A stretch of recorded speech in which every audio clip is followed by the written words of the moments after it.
కథాభిమానులందరికీ నమస్కారం అండి. నేను డాక్టర్ శ్రీమతి కొఠారి వాణి చలపతిరావుని. ఈ ఆదివారం రోజు మీకోసం ప్రత్యేకంగా బ్రతుకు భయం అనే ఒక మనోవిశ్లేషణాత్మక కథను వినిపించబోతున్నాను. నేను రీసెంట్గా రచించి నా స్వరంతో వినిపిస్తున్న ఈ కథ పేరు మరోసారి బ్రతుకు భయం. ఇంకేమాత్రం ఆలస్యం చేయకుండా త్వరగా కథలోకి ప్రవేశిద్దాం. వసారాలో అటూ ఇటూ పచారులు చేస్తున్న భర్త శ్రీధర్ని చూసి ఆయన దేనికో ఆందోళన పడుతున్నట్టు అనిపించి, ఎందుకు అలా కాలుగాలిన పిల్లిలా అటూ ఇటూ తిరుగుతూ ఏదో ఆలోచిస్తున్నారు అని అడిగింది మాలతి. దాంతో తలెత్తి చురకల్లాంటి చూపులతో చూస్తూ, కాలుగాలిన పిల్లిలా తిరుగుతున్నానా? ఎక్కడ దొరుకుతాయి నీకు అలాంటి మాటలు? కాలుగాలిన పిల్లి, పొయ్యిలో పిల్లి, గోడ మీద పిల్లి, గోతికాడ నక్క, అచ్చోసిన అంబోతు అంటూ పలుకుబళ్ళు బాగానే పలుకుతున్నావు కానీ పిల్లేంటి, దాని కాలుగాలటం ఏంటి? దాని అర్థం తాత్పర్యం ఏంటో కాస్త చెప్పు. ఎప్పుడూ ఏవో పేర్లు పెట్టి ఏదో ఒక మాట అనటానికి నా వెనకాల సిద్ధంగా ఉంటావు అన్నాడు శ్రీధర్ భార్యను ఉద్దేశించి. మీ చిరాకు పరాకులను బట్టే మీరేదో టెన్షన్లో ఉన్నారని తెలుస్తోంది. కోపం వస్తే మీకు నేనొకదాన్ని దొరుకుతాను, పెద్ద పుల్ల గాండ్రించటానికి అని ఇంకా ఆమె ఏదో అనబోతుంటే, అదిగో మళ్ళీ జంతుశాస్త్రం నీ ఫేవరెట్ సబ్జెక్టా? వదిలిపెట్టలేకుండా ఉన్నావు పాపం. అమ్మాయి గంటలో వస్తా అని చెప్పి బయటికి వెళ్ళి ఇప్పటికి 3 గంటలయింది. తల్లిగా నువ్వు పడాల్సిన ఆందోళనను నేను పడుతున్నాను. నువ్వు మాత్రం ఏ చింత లేకుండా నిశ్చింతగా ఉన్నావు. ఎందుకు చింత? బయటికి వెళ్ళిన వాళ్ళు ఇంటికి రావటం అనేది ఏదో కారణాల వల్ల కాస్త లేట్ కావచ్చు. ఇలా ప్రతిదానికి భయపడుతూ ఉంటే దినదిన గండం అన్నట్టు అయిపోతుంది బతుకు అంది మాలతి. అలాగే ఉన్నాయే ఇప్పుడు రోజులు. భయం బ్రతుకులైపోయాయి. రోడ్ల మీద పిచ్చి ట్రాఫిక్. చినుకు పడితే ఈ అక్రమ కట్టడాల మూలంగా దారులు వరద గోదావరిలో అవుతున్నాయి. ఎక్కడ ఏ మ్యాన్ హోల్ మూత తెరిచి ఉంటుందో, ఏ మూల ఏ కరెంటు స్తంభం షాక్ కొడుతుందో, ఆకాశం నుంచి ఎప్పుడు నెత్తిన ఏ పిడుగు పడుతుందో అన్నది చెప్పలేని పరిస్థితులు ఇప్పుడు ఈ సమాజంలో అని శ్రీధర్ అంటుంటే, ఛ అపశకునం మాటలు. తదాస్తు దేవతలు పైనుంచి విన్నారంటే ఇంకేమైనా ఉందా? మీ మనసుకి మంచి ఆలోచనలు, మీ నోటికి మంచి మాటలు రావా అసలు? మీరు రోజు రోజుకి మరీ పిరికివాళ్ల తయారవుతున్నారు అంటూ రుసరుసలాడుతూ లోపలికి వెళ్ళిపోయింది మాలతి. శ్రీధర్ వయసు 55 సంవత్సరాలు. మాలతికి అంతకన్నా 3 ఏళ్లు తక్కువ. ఆయనకు ఆలోచనలు ఎక్కువైతే ఈమెడకు దేన్ని పట్టించుకొని నిదానం ఎక్కువ. ఆయనకు ప్రతిదానికి ఆందోళనే, ఎప్పుడు ఏమవుతుందోనని. ఈమెకు ఏది ఎప్పుడు ఎలా జరగాలో అలా జరుగుతుంది, మన చేతుల్లో ఏముంది అన్న వేదాంత ధోరణి ఎక్కువ. ఒక్క ముక్కలో చెప్పాలంటే బ్రతకటం చేతకానివాడు శ్రీధర్. బ్రతకనేర్చిన తనం ఉన్న మనిషి మాలతి. కనుకనే ఆ సంసారం అనే బండి కొంచెం అటు కొంచెం ఇటు వంగినా మళ్ళీ అంతలోనే నిలదొక్కుని బ్యాలెన్స్ చేసుకుంటూ 35 ఏళ్లుగా నడుస్తూ వస్తోంది. అయినా శ్రీధర్ అతి ఆలోచనలు, అనవసర భయాలు ఒక్కోసారి చిరాకు పుట్టిస్తుంటాయి మాలతిని. 50 ఏళ్లు దాటినప్పటి నుంచి మరీ ఎక్కువైంది ఆయన నాశ. ఆ రోజు, మాలతి, ఈ పుట్టినరోజుతో నాకు 55 ఏళ్లే. అంటే ఏముందిగా, సగం ఆయుష్ తీరిపోయినట్టే. సగమేంటి, 100 కాకుండా 75 80 వేసుకుంటే 3 అంతులు అయిపోయినట్టే. చూస్తూ చూస్తుండగానే రోజులు ఎలా గడిచిపోతాయో కదా అని రాత్రి 11 గంటలకు తన పక్కన పడుకొని ఇంటి పైకప్పు వంక చూస్తూ అంటుంటే నెత్తి కొట్టుకుంది మాలతి. 50 అంటే ఈ రోజుల్లో పెద్ద వయసు ఏం కాదు కానీ పడుకోండి, నాకు నిద్ర వస్తోంది అంది ఆవలిస్తూ. ఈ రోజుల్లో ఈ గుండె జబ్బులకు కూడా ముసల్తనం వచ్చాకే అన్న గ్యారంటీ లేదు. మొన్న మధ్య కరోనా వచ్చి ఎంతమంది జనం పెట్టల్లా రాలిపోలేదు అంటే మాలతి రెండు చేతులు జోడిస్తూ, అయ్యా మహానుభావా, ఆ రోజుల్ని మళ్ళీ గుర్తు చేయకండి నాకు. చేతులు కడుక్కున్నావా, కాళ్ళు కడుక్కున్నావా అంటూ పీపాలకు పీపాలు శానిటైజర్లు తెప్పించారు. తలుపు తీయకు, కిటికీ తీయకు, క్వారంటైన్లో ఉండాలి మనం, కరోనా రాకపోయినా అంటూ అస్తమానం కరోనా కరోనా అని కేకలు పెడుతూ నన్ను హడలెత్తించారు.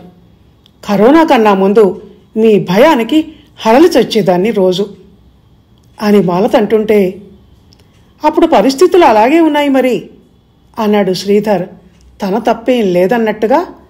ఓవర్ యాక్షన్ చేసింది నేను కాదు, కరోనా అన్నట్టుగా. పగలంతా పనిచేస్తుందేమో ఒళ్ళు అలసిపోయి నిద్ర ముంచుకొస్తోంది మాలతికి. అలాంటి సమయంలో భుజం తట్టి, మాలతి, ఒకవేళ నాకేదైనా అయితే నువ్వెలా బతుకుతావే అని అడిగాడు ఓ రోజు. ఎలాగోలా బతుకుతాను కానీ పడుకోండి అని నిద్రమత్తులో అని తను అన్న మాటలకు తనకే మత్తు వదలగా నాలుక ఖర్చుకుంది మాలతి. ఎలాగోలా బతుకుతావు నువ్వు, కానీ నేనే అసలే భయస్తుణ్ణి అనగానే అటు తిరిగి పడుకున్నదల్లా మాలతి తన భుజం మీద నుంచి ఒక పదునైన చూపుల బాణాన్ని భర్త వైపు విసిరింది. నీకెలా నిద్ర వస్తుందో గాని నాకు రాత్రులు అస్సలు నిద్ర పట్టదు. కన్ను మలుగుతోందంటే భయం వేస్తుంది, నిద్రలో ఏమైనా అయితే అని. పొద్దున్న కళ్ళు తెరిచాకే నన్ను నేను గిచ్చు చూసుకొని అమ్మయ్య బతికే ఉన్నాను అని అనుకుంటాను. సరేలే, ఇంకా మాట్లాడంలే, పడుకో, నా భయాలతో నీ నిద్రెందుకు పాడు చేయటం అని స్వగతంలా తనలో తనే అనుకొని కళ్ళు గట్టిగా మూసుకొని మళ్ళీ అంతలోనే భయంతో తెరుస్తూ చాలాసేపు అలాగే ఉండిపోయాడు శ్రీధర్. పక్కనున్న మాలతి మాత్రం గాఢ నిద్రలోకి జారిపోయింది. ఆ విషయం ఆయనకు తెలుస్తూనే ఉంది.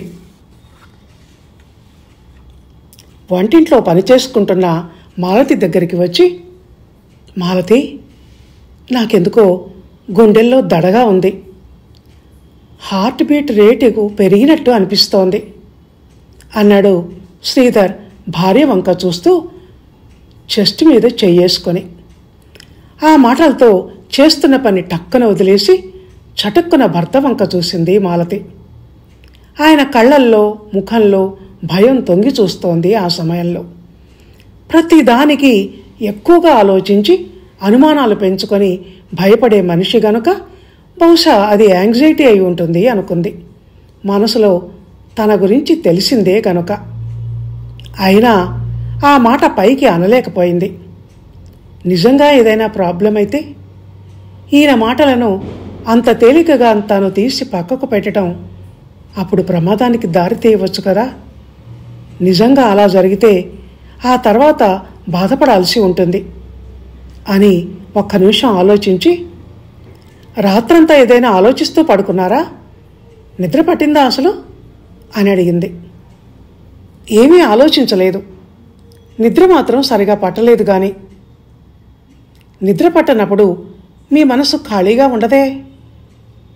కడుపులో గ్యాసు, ఎసిడిటీ వంటి ఇబ్బందులు ఏమైనా ఉన్నట్టు అనిపించిందా?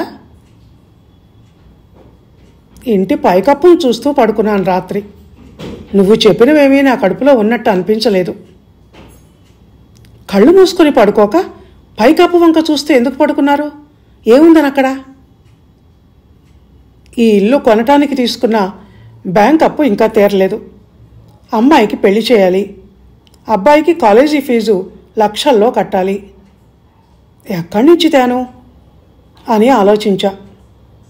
అదిగో అదే నేను అన్నది. అది సరే కానీ పదండి డాక్టర్ దగ్గరికి వెళ్దాం. ఏమీ లేదు అన్నట్టు మాట్లాడుతున్నావుగా. ఆ విషయం నాకేం తెలుసు, డాక్టర్ గారికి తెలుస్తుంది. కానీ ఏమీ లేదని ఆయన చెప్తే నిశ్చింత అంటూ వెంటనే క్యాబ్ బుక్ చేసి వాళ్ళ ఫ్యామిలీ డాక్టర్ రాజేంద్ర దగ్గరికి భర్తను తీసుకెళ్ళింది మాలతి. డాక్టర్కు తన గుండెదడ గురించి చెప్పాడు శ్రీధర్. ఈయన స్వభావం ఆయనకు తెలిసిందే అయినా వృత్తిధర్మంగా స్టెతస్కోప్తో గుండెను పరీక్షించి చెయ్యి పట్టుకున్నాడు చూసి, కొంచెం యాంగ్జైటీ తగ్గించుకోవాలి మీరు అన్నాడు చిరునవ్వుతో డాక్టర్ రాజేంద్ర. దాంతో భార్య వంక చిన్నపిల్లాడి ముఖం పెట్టి చూశాడు శ్రీధర్. ఇంతలో డాక్టర్ రాజేంద్ర మాలతి వంక చూస్తూ, మీ వారిని ఏదైనా మంచి యోగా సెంటర్లో చేర్పించండమ్మా, రోజు మెడిటేషన్ చేస్తే మంచిది అని అన్నాడు. ఈయనకెప్పుడు ఏదో ఆలోచనే, భయమే డాక్టర్ గారు. ప్రశాంతంగా ఒక్క నిమిషం కూడా ఉండలేరు. అదెలా, ఇదెలా, నువ్వెలా, నేనెలా, మన పిల్లలెలా, ఇలా అయితే ఈ సమాజం రేపు ఎలా అంటూ అన్ని భయాలే, సంశయాలే అని మాలత అంటుంటే, నేనిచ్చిన మందులను వేసుకోవాలంటే కొత్త ట్యాబ్లెట్ను అరచేతిలో పెట్టుకొని వేసుకోనా, వేసుకుంటే నా ప్రాబ్లం తగ్గిపోతుందా, దీనికి ఏమైనా సైడ్ ఎఫెక్ట్ ఉండదు కదా అని కూడా అడుగుతారు కదూ మీ ఆయన అన్నాడు రాజేంద్ర. అరే, మీకెలా తెలుసు, అంత ఖచ్చితంగా చెప్తున్నారు అని అంది మాలతి. పేషెంట్ బాడీనే కాదు, సైకాలజీని కూడా డాక్టర్లు కనిపెట్టగలరు అన్న విషయం మీకు తెలియదేమో అని నవ్వుతూ అన్నాడు డాక్టర్. ఇంకా చెప్పమంటారా అంటూ మళ్ళీ మొదలుపెట్టాడు ఆయన, శ్రీధర్ వంక నవ్వుతూ చూస్తూ. ఈ డాక్టర్లకు పని పాట ఉండదు. అనవసరంగా ఏవేవో టెస్టులు చేయించి ల్యాబులను, ఎక్కిదక్కి మందులు రాసి మెడికల్ స్టోర్స్ను ఉద్ధరించే పనిలో ఉంటారు ఎప్పుడు. ప్రతి హాస్పిటల్ ఒక వ్యాపార కేంద్రమే ఇప్పుడు అని కూడా మీ వారు అంటుంటారు కదూ అని డాక్టర్ అనగానే, యు ఆర్ కరెక్ట్ డాక్టర్, ఎవరిని నమ్మరు, డాక్టర్లనే కాదు ఆ మందులు తయారు చేసే కంపెనీలను కూడా నమ్మరు. ఈ రోజుల్లో అన్నీ కల్తీలే, మందుల తయారీలో కూడా. ఇందులో ఏ శుద్ధ పొడో, చింతపిక్కల పొడో, మన్నో, మశానమో కలిపి చేసుంటారు ఈ ట్యాబ్లెట్లని అని కూడా అంటారు అంది మాలతి. వాళ్ళిద్దరూ తన గురించి అలా మాట్లాడుకుంటుంటే తనేం మాట్లాడాలో అర్థం కాక అలా చూస్తుండిపోయాడు శ్రీధర్, చూపులు కిందికి వాల్చి. శ్రీధర్ గారు, మీ భయాలతో పాపం ఆవిడ్ని భయపెట్టకండి. లైఫ్లో నెగటివ్ ఆలోచనలు తగ్గించుకొని పాజిటివిటీని పెంచుకోండి. పీస్ఫుల్ లైఫ్ని లీడ్ చేయండి. యాంగ్జైటీ కూడా చిన్న విషయమేమీ కాదు. మానసికంగా మీ ఆలోచన విధానం మారి మీ లైఫ్ స్టైల్ మారకపోతే ముందు ముందు అదే పెద్ద అనారోగ్యానికి దారితీయవచ్చు. So be happy, be positive అని చెప్పి పంపించాడు డాక్టర్. ఇంటికొచ్చాక అప్పుడు భార్య దగ్గర నోరు విప్పాడు శ్రీధర్. నేను ఇలా బతుకంటే భయపడుతూ ఇంత పిరికివాడిగా మారటానికి కారణం మా అమ్మ, మా నాన్న, ముఖ్యంగా మా అమ్మ నన్ను బాగా గారాబం చేసి పెంచింది. ఎప్పుడు నాకేమైనా జరిగితే నేనెక్కడ చనిపోతానో అన్న భయం చుట్టే తిరిగేవి ఆమె ఆలోచనలు. నేను సైకిల్ నేర్చుకుంటూ 1-2 సార్లు కింద పడి మోకాళ్లకు, మోచేతులకు దెబ్బలు తగిలించుకుంటే, ఉన్న చోట ఉండవు కదా, ఇప్పుడు నువ్వెందుకు ఆ సైకిల్ తొక్కటం, అవసరమా అని తిట్టింది. దాంతో నాకు స్కూటరు, బైక్ డ్రైవింగ్లు కూడా రాలేదు.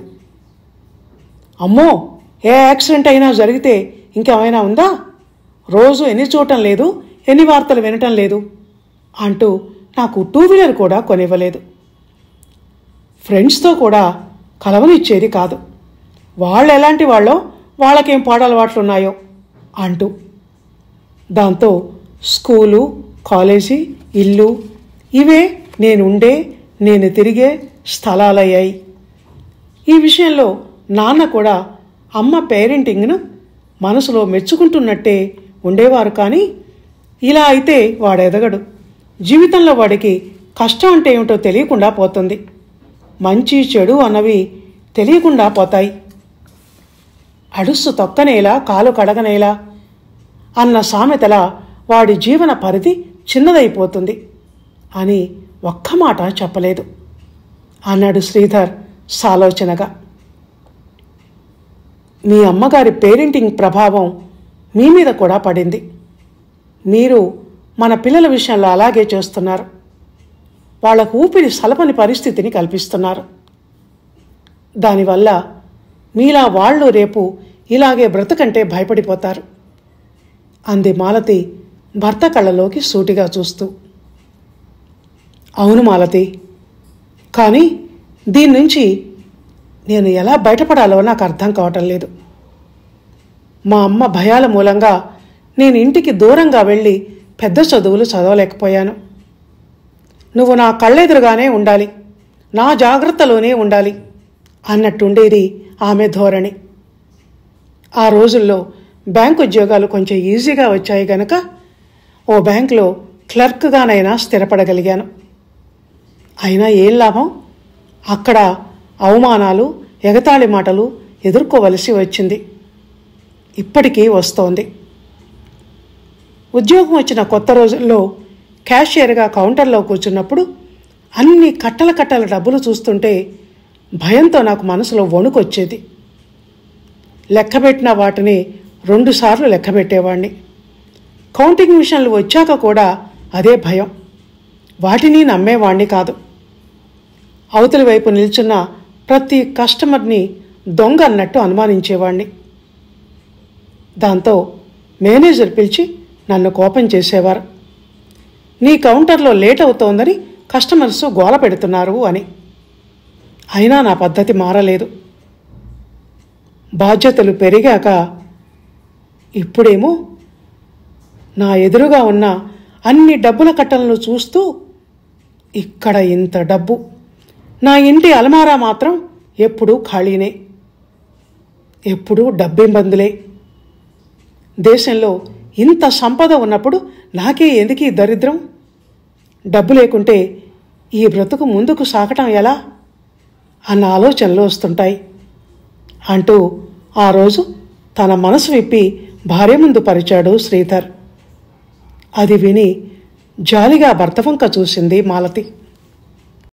ఒక వ్యక్తికి వ్యక్తిత్వం అనేది అది మంచిదైనా చెడుదైనా ఏర్పడటం వెనుక ఎంత నేపథ్యం ఉంటుందో కదా. చిన్నతనంలో ఈ ప్రపంచం చూడు ఎంత అందంగా ఉందో అని అమ్మ చెప్తే నిజంగానే ఆ పసివాడికి అది అందంగా కనిపిస్తుంది. అలా కాక ఈ సమాజం చూడు ఎంత చండాలంగా ఉందో అని ఎప్పుడూ విమర్శిస్తూ అంటే ఆ అసహ్యపు భావన వాడిలో కూడా వయసుతో పాటు అలా పెరుక్కుంటూ వస్తుంది. తన చుట్టూ ఉన్న కళాత్మక జీవితాలను చూపించి లైఫ్ ఈజ్ బ్యూటిఫుల్ అని చెప్తే వాడి జీవితాన్ని అలాగే అందంగా మలుచుకుంటూ వస్తాడు. అలా కాక బతుకు ఒక బూచి, అందులో అంతా చెడే, అన్నీ కష్టాలే, ఆఫ్టర్ ఆల్ 100 ఏళ్ల జీవితం కోసం ఎందుకు ఈ వెంపర్లాట అని చెప్తే వయసుతో పాటు వాడిలో కూడా బ్రతుకు భయం అనేది అలాగే పెరుగుతూ వస్తుంది. జీవితాన్ని అనుకూల భావాలతో కాక ప్రతికూల భావాలతో కొలుస్తూ వస్తాడు అని ఆలోచిస్తోంది మాలతి మనసు. మనసు మల్లెతీగ లాంటిది. దానికి మనం కాస్త సపోర్ట్ ఇచ్చి పైకి ఎగబాకేలా ఏర్పాటు చేయగలిగితే చకచకా పైకి పాకి సువాసనలతో నిండిన పూలను ఇస్తుంది. అలా కాక కింద పడి ఉన్న ఆ తీగను అలాగే చూసి చూడనట్టు వదిలేస్తే, నీళ్లు, పందిరి అనే సదుపాయాలను కల్పించకపోతే అలా నేలబారునే కొంతకాలం ఉండి ఆ తర్వాత జీవాన్ని కోల్పోతుంది. మనిషి వ్యక్తిత్వం అనే పూలతీగ అంతే అని తను అనుకోవటమే కాక తన ఆలోచనలలో భర్తకు భాగస్వామ్యం కల్పించింది మాలతి. ఆ రోజు ఉదయం 6 గంటలకు కళ్ళు తెరిచిన మాలతి భర్త శ్రీధర్ పక్కన కనిపించకపోయేసరికి దిగ్గున లేచి కూర్చుని ఇల్లంతా తిరిగి చూసింది. ఎక్కడా లేడు. బ్రష్ చేసుకుంటున్న పిల్లలను ఉద్దేశించి నాన్నేడి అని అడిగితే చూపుడు వేలు పైకి చూపించారు వాళ్ళు. దాంతో చకచకా మెట్లెక్కి మేడ మీదికి వెళ్ళింది. ఎవరివో మాటలు వినిపిస్తుండటం చూసి పొద్దున్నే ఎవరితో మాట్లాడుతున్నారు ఈయన అనుకొని ఆఖరి పై మెట్టు ఎక్కి తల తిప్పి కొబ్బరి చెట్టున్న వైపు చూసింది. యోగా మ్యాట్ మీద కూర్చొని సెల్ ఫోన్లోని ఆన్లైన్లో వినిపిస్తున్న యోగా క్లాస్ని ఏకాగ్రతతో వింటూ ఊపిరి పీల్చి మళ్ళీ వదులుతూ ధ్యానముద్రలో ఉన్న భర్తను చూసి అవాక్కైపోయింది మాలతి. ఆ తర్వాత ఆయన ధ్యానం చెడకూడదు అన్నట్టు తన అడుగుల శబ్దం కూడా వినిపించనంత మెల్లిగా నడుస్తూ కిందికి వచ్చింది. ప్రతి జీవిత సమస్యకు ఒక పరిష్కారం ఉంటుంది, ప్రయత్నించి దాన్ని తెలుసుకోగలిగితే. ఆ ప్రయత్నం చేయకనే ఇంత బతుకు భయం. జీవితాన్ని అర్థం చేసుకోకుండా ఎలాగోలా బతికేసి అందులో జీవం లేదు, జీవితం లేదు అనుకుంటే అది ఎప్పుడు ఎక్కడ వేసిన గొంగళి అక్కడే అన్నట్టు అలాగే ఉంటుంది. ఎంతకాలం బతుకుతామో అన్న భయాన్ని పక్కకు పెట్టి ఉన్నన్ని నాళ్ళు రోజు నిత్య వసంతమే అన్నట్టు ప్రతి నిమిషాన్ని ఆస్వాదించగలిగితే జీవితాన్ని ధైర్యంగా శరవేగంతో నడిపించగల చోదక శక్తి మనకు అలవడుతుంది అనుకుంది మాలతి. భర్తలో వచ్చిన మార్పుకు మనసంతా సంతోషంతో నిండిపోగా. ఇదండి బ్రతుకు భయం కథ. విన్నారు కదా? ఈ మనోవిశ్లేషణాత్మక కథ, బ్రతుకు కథ మీకు నచ్చినట్టయితే లైక్ చేయండి, షేర్ చేయండి, చక్కటి కామెంట్ చేయండి. వచ్చే ఆదివారం ఒక సూపర్ డూపర్ కామెడీ కథతో మళ్ళీ మీ ముందుకు వస్తాను. అందాక సెలవు. ధన్యవాదాలు.